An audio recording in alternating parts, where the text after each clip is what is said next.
everyone, this is Selena Costa with the Phoenix, Arizona Metro Market Update for May of 2026. There's different things happening in different housing sectors, different price points, zip codes, and I think one of the biggest problems is that people are trying to simplify a very complicated market into one single headline. That's what people want these days. One headline, one phrase. The market is crashing. It's a buyer's market. Nobody can buy a house anymore. The American dream is dead. And whatever's gonna sell and whatever's gonna make you click. So today I wanna break down what's actually happening with our market right now regarding mortgage rates, home prices, supply and demand, and why the market feels so confusing right now.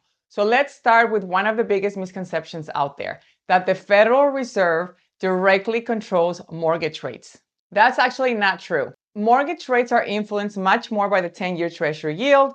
Basically, it's the interest rate the US government pays investors to borrow money for 10 years. Now, here's where the bigger economic picture comes in. The United States currently has a major spending debt problem. In the last 15 months alone, the national debt increased by approximately $2.7 trillion.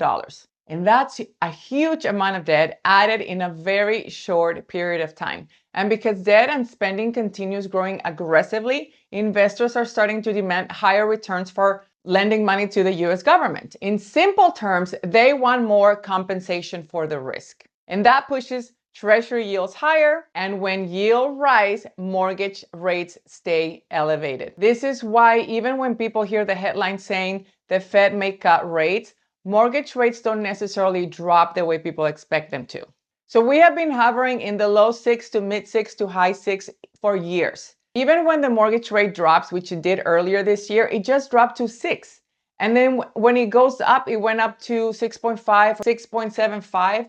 So it makes a difference, but not in a super big way. There are much larger economic forces creating pressure on rates right now. And the concern is that if debt continues growing at this pace, rates could remain higher for longer than many people anticipated. And judging by what is going on out here and all over the world, I personally don't see anything changing or improving with rates anytime in the immediate future. Remember when I said different things are happening in different price sectors in Phoenix?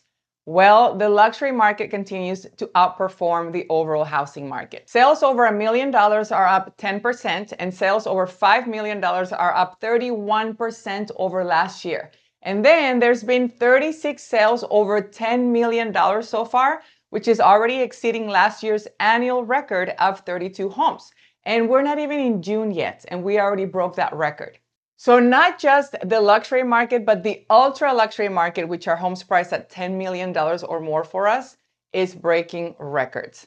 So on one end, the super expensive homes are selling really well. And on the other end, people are struggling to make ends meet. Those are two very different realities. The luxury real estate market behaves very different than the lower and middle price points. At the high end, buyers are less impacted by mortgage rates because they usually buy in cash or they're putting large amounts down.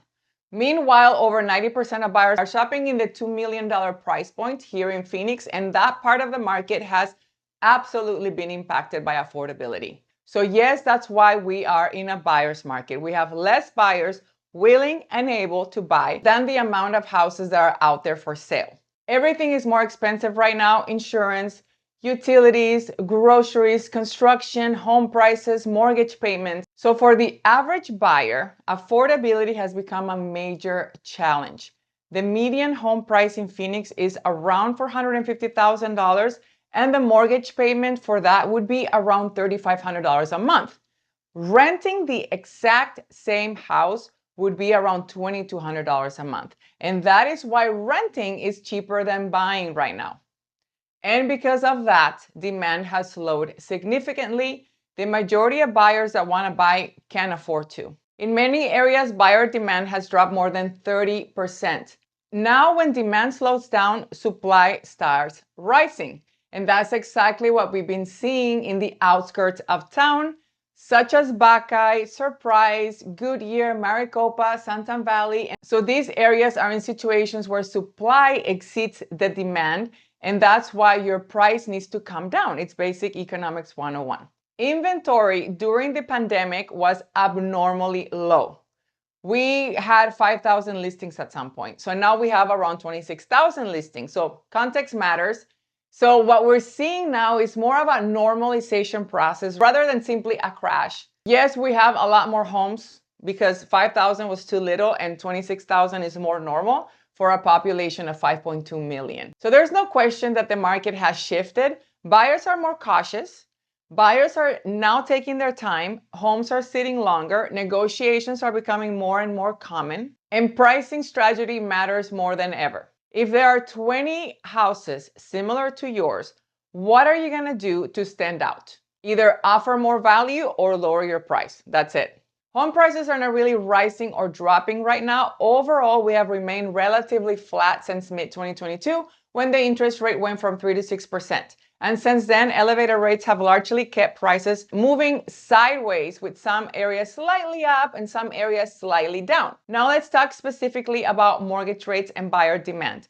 Historically, when mortgage rates move above 6.5%, housing demand tends to weaken significantly, and that's where we are right now.